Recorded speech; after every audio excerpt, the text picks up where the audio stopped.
सबसे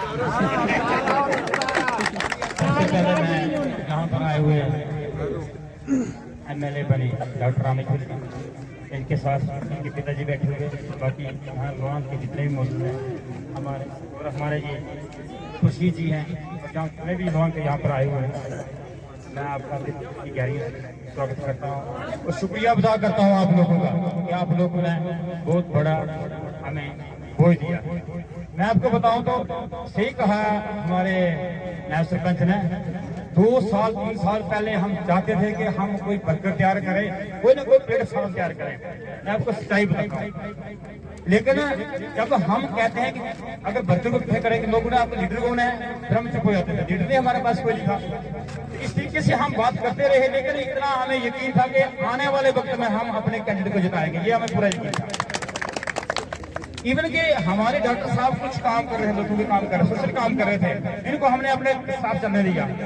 लेकिन बाद में हमें जब इलेक्शन अनाउंस हुई तो हम जगमगा गए, तो हम कहेंगे किसको आगे लाएं। तो डॉक्टर साहब से बात की तो डॉक्टर साहब ने कहा कि यार मुझे कौन वोट देगा, आप देख लो अपने साहब से। तो हम चाहेंगे अपनी हमारी सहमति बन जाए, कहीं एक लीडर को आगे लाएं ताकि हम इलेक्शन लड़ सकें। तो कुछ लोगों की, हम में से कुछ लोग ऐसे होते हैं एक दूसरे टांगे खींचते हैं। मैंने कहा यार मैं और ये अपने सरपंच जी रोशन जी हैं, हमारे बिंद्राबान जी और सुल्तान जी लोग, हम 4 बंदे सलाह की यार एक काम करते हैं, डॉक्टर को आगे लाते हैं।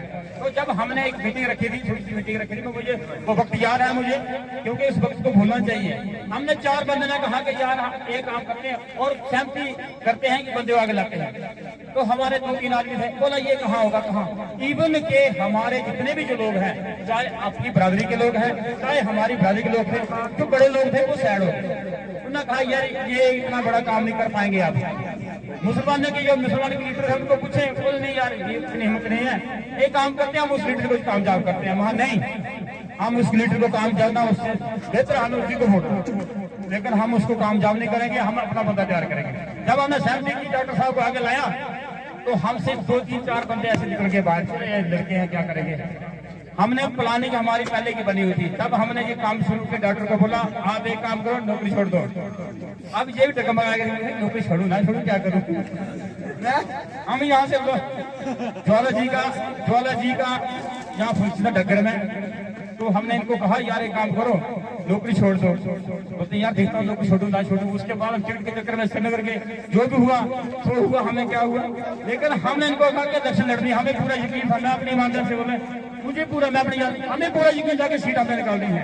कैसे निकालनी है, लीडर जो होता है उसको पूरी पहचान होती है कि वोट हमें कहाँ से मिलेगी, जनता कहाँ जा रही है, जनता चाहती क्या है। इस वक्त ये चंद लोग जो फटमैच बने हुए लोग इनसे तंग थे, जनता जो थी वो सैड थी। हमें चाहते हैं कि जनता का दिल जीतने कैसे जीतेंगे हमें पूरा विश्वास था, और उसमें हम कामयाब हुए। और उसमें क्या हुआ कि एक हमारे जो थे बड़े बड़े सरकते लोग जो थे वो सैड हो गए थे। आज में ऐसे भी जो लोग थे सरकते वो सैड हो गए। एक गरीब जनता नई पार्टी तैयार हो गई हमारी, और नई पार्टी ऐसी तैयार हुई है, लीडर वो बने जो जिंदगी भर लीडर करते थे, लीडर वही आगे निकले। मैं कह रहा हूँ आप लोग जो हैं, गरीब लोग जो हैं, जो हमारे बड़े लोग जो है ना, वो सोचते हैं यार ये हुआ क्या है। सही बात है, आप लोगों ने साथ दिया, आप ही वर्कर बने, आप ही लीडर बने, आपने हताश को बदल दिया और पूरी दिल्ली के गवर्नमेंट को बता दिया कि बनी जनता जो है बदलाव चाहती थी, बदलाव कर। इसके बाद मैं जाने बोलता हूँ, मैं एक अपील करूंगा लोंग वालों से, जितने भी हमारे वर्कर जो है लोंग के हैं, खड़वा, आप प्लीज एक काम कीजिए, हमसे मिलिए बनिया के। हमारे पास आपका मनरेगा का पैसा बहुत लैप्स होता है, बहुत पैसा मनरेगा का लैप्स होता है, लोंग का खासकर लोंग का बड़ा पैसा लैप्स होता है। उस पैसे का लैप्स नहीं करना हमने, उसको किसी तरीके से भी हमने यूटिलाइज करना। बता दूंगा बात कैसे यूटिलाइज करना है, आपको बता दूंगा। लेकिन आप आइए काम कीजिए, आप जो वर्कर जो है उनको फर्क नहीं मारना है, उनको काम देने और उनको काम देंगे उनको। ज्यादा बोलते जय हिंद जय भारत।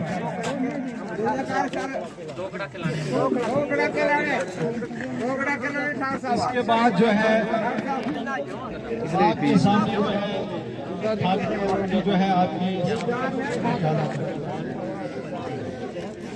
शामीन हजरात, यहाँ आज हमारे पिछड़े हुए इलाके लवंग में हमारे आप लोगों की जो आप लोगों ने कीमती वोट अपना देकर अपना टाइम तोड़ा, और डॉक्टर से आपने क्या MLA बनाया, मिनिस्टर। मैं सबसे पहले आप लोगों सबसे माफी चाहूंगा। पहले हाथ खड़ा करके कहो मुझे माफ करोगे या नहीं? बिल्कुल नहीं। वोट भी दिया, माफ भी कर दिया। क्योंकि माफी मैं इसलिए मांग रहा हूँ क्योंकि मैं आपके बीच नहीं यहाँ आ सका। घर में लड़के की शादी है, मैं कभी उधर भागता हूँ कभी उधर भागता हूँ। यहाँ बैठो या वहाँ बैठो, क्या करूँगा क्या हैं? तो मेरे भाइयों, मेरे दोस्तों, आज जो हमारे दरमियान MLA साहब हैं, ये आप लोगों की देन है। मैं आपसे गुजारिश करूंगा, पुरजोर अपील करूंगा, हाथ जोड़कर करूंगा कि जैसे आपने इत्तेफाक का एक सबूत दिया है यकजहती का, मैं पहले भी कहता था, अब आप लोग जानते हैं, मैंने 1000 बार कहा, कई बार कहा कि अगर इत्तेफाक देखना है तो लोन में आए। लोन के बराबर इत्तेफाक आज तक देखा नहीं। आपको शायद सबको ये भी पता है कि जब यहाँ 1988-99 में मिलिटेंसी शुरू हुई, पूरे हिंदुस्तान में मिलिटेंसी बड़े अरूज पर थी, तो हमारी उस वक्त इस तहसील बनी की, इस वक्त तहसील बनी है ना, उस वक्त ब्लॉक बनी थी, तहसील बाद में बनी। लेकिन उस वक्त हमारी इस तहसील के 29 पंचायतें थी हमारी, लेकिन 28 पंचायतों का एक ही मिशन था, एक ही एम था कि बम विस्फोट होगा लॉन्ग में होगा, हिंदू मुसलमान होगा लॉन्ग में होगा, मरेंगे तो लॉन्ग ही मरेंगे। ये 28 पंचायतों वाले फोर्स पर फोर्स लॉन्ग भेजते थे। क्या भेजते, ये मैं झूठ बोल रहा हूँ। हमारे लोगों को, नौजवानों का यह हरासा भी किया, आपको ये भी पता है।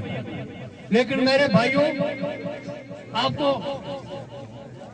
बार बार कहना मैं ठीक नहीं समझता, लेकिन वो मैं ठाकुर बेलीराम था, इस वक्त यहाँ CO तक आर्मी के बैठे हुए थे, DSP यहाँ खड़ा था। मैंने कहा था, सर अगर हमारे यहाँ के नौजवानों के आप इसी तरह हरासा करोगे तो सबसे पहले गांव में पकड़ूंगा। क्यों कहा था, नहीं कहा था?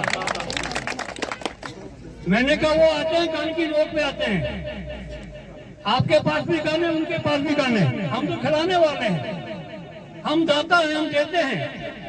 आप मुझे बताओ कि आपकी पोस्ट पर आपने खारदार तारें क्यों लगाई हैं? कहने लगे कि ये तो अपना डिफेंस है। मैंने कहा रात को गनमैन क्यों गेट पर खड़ा होता है पहरे के लिए? मैंने कहा हमारा बाप पहरा देगा हमारे घरों का, क्या हम अपने बच्चों को मरवाएंगे? मैंने कहा ये नहीं होगा। तो आप मेरे भाई सब जानते हैं कि हमारे साथ किन किन लोगों ने कैसा शुरू किया, लेकिन हम उस आग में से निकले। फिर हमारे पीछे कोरोना ने हाथ सर उठा लिया, फिर कोरोना ने हमें दुख दिया, हमने बहुत इनकलाब देखे। मिलिटेंसी में हम इकट्ठे नहीं हुए, जब कहती रही, लेकिन एक दूसरे पे शक करते रहे अंदरूनी है। तो मिलिटेंसी में हमारे जो पड़ोसी थे, हमारे नजदीकी थे, रिश्तेदार थे, यार दोस्त थे, जिनकी मौतें हो गई, काश कि हम वहाँ जा भी नहीं सके। ये भी हम पर लानत है, ऐसी बीमारी भी हमने ये देखी। तो मेरे भाइयों, मैं एक ही अर्ज करूंगा, इस इत्तेफाक को मत उगवाना। ये इत्तेफाक जो है, इसको जब तक हम मैं रहूं ना रहूं, मेरी 80 साल उम्र है, मैं आज मुकाल नहीं हो सकता हूँ, लेकिन मेरी एक ही शिक्षा है, जब आप इत्तेफाक को तोड़ोगे तो दौर में कुछ नहीं होगा, सबसे पहले फिर यहीं गदर होगा। यह भी मैं कह देता हूँ।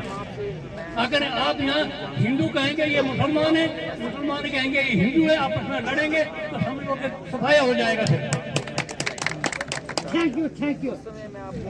रह गया अब हमारे नेताजी।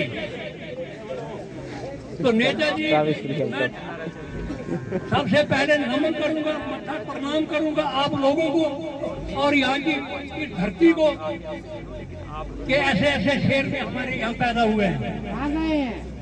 हमारे शेर भी मैदान में आए हैं, तो इनको थोड़ा टाइम दीजिए। अभी तो इनको उन दरवाजों का भी पता नहीं है कि अच्छा दरवाजा कौन है, चोर दरवाजा कौन है, किसको लूटना है, कैसे क्या करना है। तो जो आपके काम होंगे अवश्य मैं ये तसल्ली आपको दिलाता हूँ कि आपका एक एक काम होगा, करवाएंगे हम। हो जाएगा, हो ऐसी बात जाएगा, कोई हो नहीं गया, है। हो गया। हम काम करवाएंगे, सबकी सेवा होगी। यही मेरी माताएं बहनें कहती थी कि आप कहते हैं कि वोट डॉक्टर साहब को दो, और उसको दिखाओ तो सही। अब मैं कहाँ दिखाऊं डॉक्टर साहब को कि डॉक्टर साहब कहाँ हैं? मैंने कहा कोई बात नहीं, सब्र हिम्मत से काम लो। डॉक्टर साहब को मैं आपके घर घर लाऊंगा, सब बहनें देखें ये डॉक्टर साहब हैं। लेकिन अब डॉक्टर नहीं है, अब वही जमाने हमारी डॉक्टर आ जाता है, लेकिन ये आप नेताजी हैं। तो मैंने तो इलेक्शन से पहले भी कह दिया था कि बहुत से हथकंडे लोगों ने अपनाए, लेकिन मैं कहता हूं कि दुख मुझे यह है ढक्कर के लोगों पर, जिन्होंने शेर को छिपा कर रखा था। अब आए अगर ये न छिपाते तो हम पर शुरू भी ना होते। ओपन डिबेट है दोनों, सच्चे वही रखना है उधर। जिस शेर ने आपको नेशनल मीडिया पर पहले होता प्रधानमंत्री, जनरल में, अब आए मैदान में। प्रधानमंत्री के बाद होता होम मिनिस्टर। होम मिनिस्टर बनी पहुंचा, क्यों आया, क्या लेना था यहाँ? मछली थोड़ी लानी थी, वोट लेने थे, टांग आ गई। इसको हराना था, हैं? लेकिन आप लोगों के इत्तेफाक ने वो जवाब दिया। आखिरी ने आपको यार, आपके इत्तेफाक को आपने मुंह तोड़ जवाब दिया। और उसके बाद कौन चीफ मिनिस्टर यहाँ आए, कोई हरियाणा का, कोई कहाँ का, कोई कहाँ का चीफ मिनिस्टर यहाँ पहुंचे, उन्होंने भी अपना पैंतरा लगाया। हमारे एमएलए साहब भदोड़ा से आए, भदोड़ा से 22 लोग आए थे, जिनमें 18 मुसलमान थे और 4 हिंदू थे, नेता भी थे, एमएलए थे। उन्होंने पैसे बांटे। भेडू क्या, उस टाइम हमारे श्राद्ध होते हैं, जानते हैं हमारे मुसलमान भाई भी श्राद्ध है, मरे हुए आदमी जो होते हैं ना, उनका कार्य करते हैं, तो वो खाने वाले भी मुर्दे ही बने। जिन्होंने भेडू खाए ना, तो धान भरे, वो मुर्दे ही थे, उन्होंने उस तिथि में खाए। पैसा कम नहीं भाया, बहुत जोर लगाया। तो लोग कहते हैं ना कि हमारे भाई कि अगर एक दिन और मिल जाता, एक दिन और मिल जाता आगे, तो हो सकता है कि वो हम सीट हारते। मैंने कहा हम सीट हारने वाले नहीं थे मेरे भाई, हम जीतने वाले। हमने हारनी सीखी है। हम जिस चीज को पकड़ेंगे, करना चाहेंगे तन मन से, तो हम करके दिखाते हैं। तो मैं ज्यादा, आपको पता है मुझे चारों तरफ खोपड़ी घूम रही है, क्या करना है, कहाँ जाना है। तो अब मैं अपनी इस भाषण को यहीं खत्म करूंगा। एमएलए साहब आपको हमने दे दिए हैं, ये आपके नेता हैं, सबके हैं, हमारे हैं, किसी के नहीं है।